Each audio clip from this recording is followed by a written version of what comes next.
মেদিনীপুরের প্রাক্তন বিধায়ক সুজয় হাজরার বাড়িতে সিআইডি।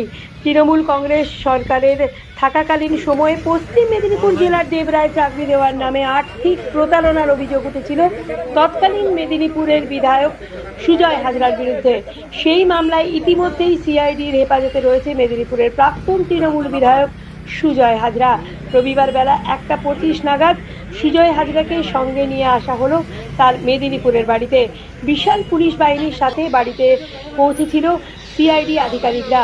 দুপুর 2:15 নাগাদ বাড়ি থেকে বেরিয়ে যান সিআইডি আধিকারিকরা। তবে জানা গিয়েছে সুজয়কে সঙ্গে নিয়ে তার বাড়ির বেশ কিছু নথি সংগ্রহ করে এবং নোটিশ সহ সুজয় হাজরাকে নিয়ে বাড়ি থেকে কলকাতার উদ্দেশ্যে রওনা দেন সিআইডি এর প্রতিনিধি দল। দেখতে থাকুন বিপ্লবী সংবাদ দর্পণ ডিজিটাল মিডিয়া পেজ, সঙ্গে দীপান্বিতা।